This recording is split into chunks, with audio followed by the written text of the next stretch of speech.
Beautiful ആയിട്ടുള്ള ഒരു സ്റ്റാർട്ടാണ് നമ്മുടെ സൂപ്പർ അമ്മയും മകൾക്കും. നിങ്ങൾ ഇതിനേക്കാളും ബെസ്റ്റ് ഒരു വെൽക്കം നമ്മുടെ ഓഡിയൻസിനും ഉണ്ടാവില്ല. ആൻഡ് ശ്വേതാജി, ഓഫ് കോഴ്സ് ശ്വേതാജിയുടെ ഒരു പാട്ടാണിത്, ശ്വേതാജിയുടെ ബെസ്റ്റ് വെൽക്കം ആണിത്.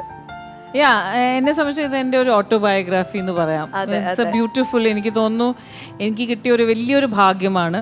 എനിക്ക് എൻ്റെ മോൾക്ക് കൊടുക്കാൻ പറ്റിയ ഒരു കുറച്ച് നിമിഷങ്ങൾ.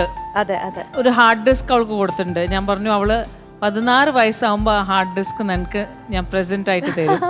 അത് ജസ്റ്റ് അവൾക്ക് അറിയാൻ ഒരു അമ്മയും കുഞ്ഞിൻ്റെ ഒരു റിലേഷൻ എങ്ങനെയാണ്, അല്ലാതെ ആ ഒരു അമ്മ എങ്ങനെ നൊന്ത് പ്രസവിക്കുമ്പോൾ ആ ഒരു ഇമോഷൻ നമ്മൾ ഒരുപാട് ഇപ്പോഴത്തെ കുട്ടികളെല്ലാം പേരൻസ് ഒരു അകൽച്ച, ബിക്കോസ് എല്ലാവരും അവരുടേതായ ഒരു തിരക്കിലും ആ ഒരു സ്ട്രെസ്സിലാണ്.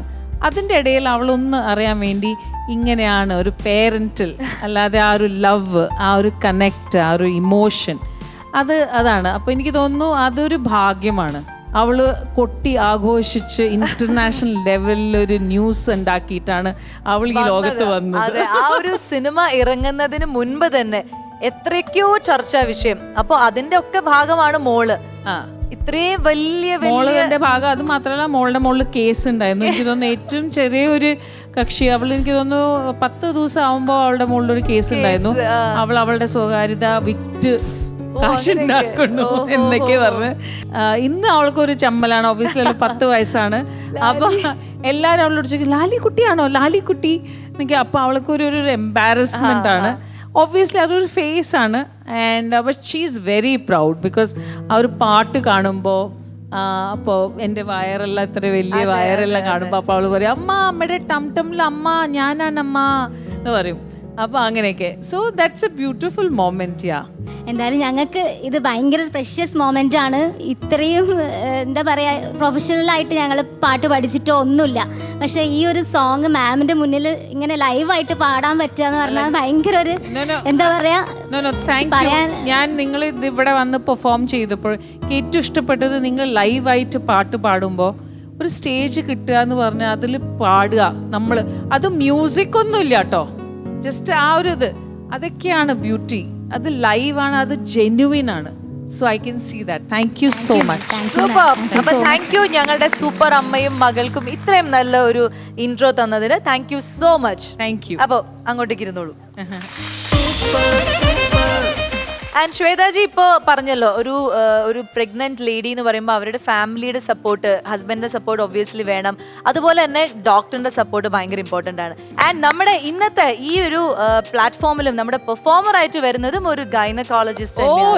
അതാണ് ഇതിന്റെ ഒരു സ്പെഷ്യൽ. നമ്മുടെ കണ്ടസ്റ്റന്റ് ഒരുപാട് അമ്മമാരെ കണ്ട് അല്ലെങ്കിൽ ഒരുപാട് കുഞ്ഞുമക്കൾക്ക് ജീവിതം നൽകിയ ഒരു ഡോക്ടറാണ്. അപ്പൊ നമുക്ക് നമ്മുടെ പെർഫോമറെ സ്വാഗതം ചെയ്യാം.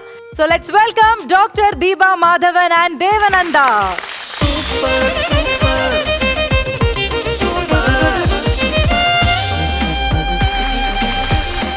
ഹലോ.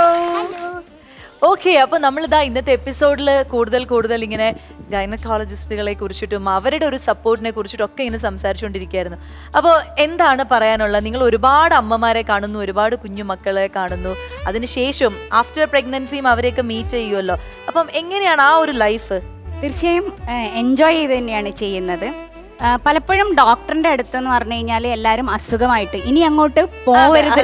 പക്ഷെ എനിക്ക് തോന്നുന്നു എൻ്റെ ഒരു സ്പെഷ്യാലിറ്റീൻ്റെ ഗുണം എന്ന് പറഞ്ഞു കഴിഞ്ഞാൽ അവരുടെ ബർത്ത്ഡേക്കുള്ള ഇത് അയക്കും. അത് കഴിഞ്ഞ് എപ്പോഴെങ്കിലും ഹോസ്പിറ്റലിൽ വന്നു കഴിഞ്ഞാൽ ഒന്ന് കണ്ടിട്ട് പോവും. ഡോക്ടർ ഇതാ കുട്ടി ഇത്ര വലുതായിട്ടോ എന്ന് പറയുമ്പം അത് കാണുമ്പോഴും നമുക്ക് ഭയങ്കര സന്തോഷമാണ്. ദീപ എന്ന് പറയുന്ന ഡോക്ടർ അല്ലെങ്കിൽ ദീപ എന്ന് പറയുന്ന വ്യക്തിയുടെ ഒരു സ്ട്രെങ്ത് എന്താണ്? ഇപ്പം സപ്പോസ് നമ്മൾ രാവിലെ എഴുന്നേറ്റിട്ട് ഓക്കെ ഞാനിപ്പം ദോശ ഇടുകയാണെന്ന് വെച്ചോ. ദോശ ഇടുമ്പം എന്തായാലും എനിക്ക് കോള് വരും. അപ്പം പേഷ്യൻസിൻ്റെതാവാം, ഫ്രണ്ട്സിൻ്റെതാവാം. ഓക്കെ ഇത് ഈ മരുന്ന് തന്നെയാണോ കഴിക്കേണ്ടത്, അല്ലെങ്കിൽ ഈ ടെസ്റ്റ് ചെയ്താൽ മതിയോ എന്നൊക്കെ. അപ്പം കോൾ അറ്റൻഡ് ചെയ്തുകൊണ്ട് നിൽക്കുമ്പോഴായിരിക്കും മോൾ ഓടി വരുന്നത് മുടി കെട്ടാൻ. അപ്പം നമ്മൾ കോളിൽ സംസാരിച്ചുകൊണ്ട് നിന്ന് മുടി കെട്ടി കഴിയുമ്പം എല്ലാവരും വിചാരിക്കും ദോശ ഇല്ല, എന്റെ ദോശ കരിയില്ല. Multi tasking. അപ്പൊ എനിക്ക് തോന്നുന്നു എന്റെ മാത്രമല്ല മിക്ക അമ്മമാരുടെയും സ്ട്രെങ്ത് തന്നെയാണ് മൾട്ടി ടാസ്കിങ്. അത് ശരിയാണ്. അടിപൊളി. മോളോട് നമ്മൾ ഒന്നും ചോദിച്ചില്ല ആക്ച്വലി. എന്തുണ്ട് വിശേഷം? ഭയങ്കര പെപ്പി ആയിട്ടുള്ള ഹെയർ സ്റ്റൈലൊക്കെ ആണല്ലോ. ഇതൊക്കെ ആരാ അമ്മ തന്നെയാ ചെയ്തെന്ന്? ഇതിപ്പോ ഹാഫ് എൻ്റെ അമ്മ ചെയ്തു, ഹാഫ് ഇവിടുത്തെ ഒരു ചേച്ചി ചെയ്തു. അങ്ങനെ മിക്സ്ഡ് ആയിട്ടുള്ള ഒരു ഹെയർ സ്റ്റൈൽ, പക്ഷെ പൊളിച്ചു. ഭയങ്കര ക്യൂട്ട് ആയിട്ടുണ്ട് കാണാൻ. അപ്പൊ എന്താ ഇന്ന് ചെയ്യാൻ പോകുന്നത് നിങ്ങൾ രണ്ടുപേരും കൂടി? ഇന്ന് നമ്മളൊരു സ്റ്റാൻഡപ്പ് കോമഡിയാണ് ഓ, ചെയ്യുന്നത്. Standup comedy. ഗൈനക്കോളജിയും സ്റ്റാൻഡപ്പ് കോമഡിയും കേൾക്കുമ്പോൾ തന്നെ ഒരു നല്ല കോമഡിയാണല്ലേ? അല്ല, ജീവിതം ഒരു കോമഡിയാണല്ലോ.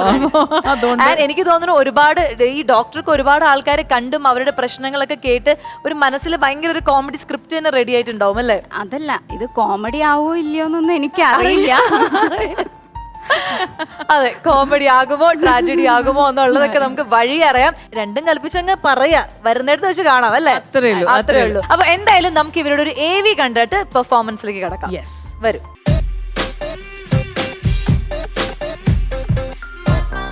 ഞാൻ ഡോക്ടർ ദീപ മാധവൻ, കാസർഗോഡ് ജില്ലയിലെ പൊതാവൂരാണ് എൻ്റെ സ്വന്തം സ്ഥലം. ഇത് എൻ്റെ ഒരേ ഒരു മകൾ ദേവനന്ദ. മോളെക്കുറിച്ച് പറയുകയാണെങ്കിൽ അവളൊരു നേച്ചർ ലവറാണ്, അതിനേക്കാളും വലിയ ആനിമൽ ലവറാണ് അല്ലേ തങ്കോ?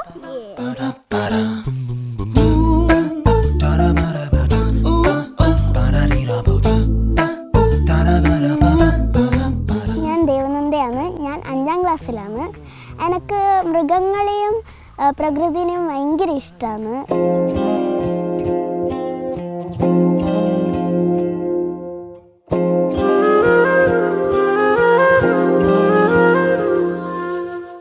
മോള് വന്നേ പിന്നെ ഞങ്ങളും ഒക്കെ മൃഗസ്നേഹികളായെന്ന് തന്നെ പറയാം. വലുതാകുമ്പം അവൾക്കൊരു വെറ്റിനറി ഡോക്ടർ ആവണം എന്നാണ് പറയണത്, അല്ലെങ്കിൽ ഒരു പൈലറ്റ് ആവണം. സൂപ്പർ. അപ്പൊ എനക്ക്. പക്ഷെ ഇത്ര നേരം എനിക്ക് കാസർഗോഡ് അത് മനസ്സിലായില്ല. ഇപ്പൊ AVയിൽ കണ്ടപ്പോഴാണ് എനിക്ക് എന്താവാനാ ഇഷ്ടം. ഒരു വെറ്റിനറി ഡോക്ടറോ അല്ലെങ്കിൽ ഒരു പൈലറ്റോ? ഒരു പൈലറ്റും ആവാനാണ് ഇഷ്ടം. അപ്പൊ അമ്മ ഗൈനക്കോളജിസ്റ്റ് ആണല്ലോ, അപ്പൊ അത് വേണ്ട വെറ്റിനറി ഡോക്ടർ ആയാൽ മതി അങ്ങനെ തോന്നാൻ എന്തെങ്കിലും കാരണമുണ്ടോ?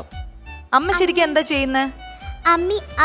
അമ്മ ഇപ്പൊ കുഞ്ഞുങ്ങളെ പുറത്തെടുക്കുന്നു. കുഞ്ഞുങ്ങളെ പുറത്തൊക്കെ എടുക്കും. അയ്യോ, കുഞ്ഞുങ്ങളെ പുറത്തെടുക്കും, എന്നിട്ട് കുഞ്ഞുങ്ങളെ ട്രീറ്റ് ചെയ്യും. ഓക്കെ. അപ്പൊ വെറ്റിനറി ഡോക്ടർ ആയ കഴിഞ്ഞാൽ ഇതുപോലെ എന്തൊക്കെ ചെയ്യാൻ പറ്റുമെന്നാ വിചാരിക്കുന്നത്? ഇങ്ങനെ നായ്ക്ക് ഇങ്ങനെ റേബീസ് അസുഖം, അങ്ങനത്തെ വലിയ അസുഖങ്ങളല്ല, കുഞ്ഞു കുഞ്ഞു അസുഖങ്ങളെല്ലാം ഇത് ട്രീറ്റ് ചെയ്യാൻ പറ്റുമെന്ന് എനിക്ക് തോന്നുന്നുണ്ട്. അപ്പൊ ആ നായ്ക്ക് കുഞ്ഞുണ്ടാവുമ്പോ എന്ത് ചെയ്യും? നായ്ക്ക് കുഞ്ഞുണ്ടാകുമ്പോ നോർമലി നായ അമ്മയെടുത്ത് കൊണ്ടുപോകും? അല്ല, നായ കൂട്ടിൽ തന്നെ പ്രസവിക്കുക. അപ്പോഴത്തേക്ക് എന്തെങ്കിലും ഞാൻ ചില വീഡിയോസിലെല്ലാം കണ്ടിട്ടുണ്ട്, ഇങ്ങനെ നായ്ക്ക് കോംപ്ലിക്കേഷൻ വന്നാൽ ചിലപ്പോൾ വെറ്റിനറി ഡോക്ടറിന്റെ അടുത്ത് എടുക്കും. ഓ, അങ്ങനെ. അപ്പൊ അങ്ങനെ കോംപ്ലിക്കേഷൻ വന്നാൽ വെറ്റിനറി ഡോക്ടറെ അടുത്ത് വരുമ്പോ കുഞ്ഞിനെ പുറത്തെടുക്കാന്നുള്ള പ്ലാനിലാണ്. അല്ലാതെ നായ കൂട്ടിൽ പോയിട്ട് പ്രസവിക്കും. അതാണ്. അപ്പൊ ഈ ഗൈനക്കോളജിസ്റ്റ് ആവണ്ട, അങ്ങനെ അതെന്താ തീരുമാനം എടുക്കാൻ കാരണം? എനിക്ക് ഗൈനക്കോളജിസ്റ്റ് ആവണ്ടെന്നല്ല, എനിക്ക് എല്ലാ ഡോക്ടറിനും ഫോൺ കോൾ കിട്ടുന്നുണ്ട്. പക്ഷെ എൻ്റെ അമ്മേന്റെ ഫോൺ കോൾ എന്നെ കണ്ടിട്ട് എനിക്ക് ഗൈനക്കോളജിസ്റ്റ് തന്നെ ആവണ്ട. Very good. അടിപൊളി. അപ്പൊ വളരെ ബ്രില്യന്റ് ആയിട്ട് കാണുന്ന പോലെയല്ല, ഭയങ്കര നമ്മൾ പറയില്ലേ വീക്ഷണം എന്ന് പറഞ്ഞാൽ അത് ഗംഭീരമാണ്. സൂപ്പർ.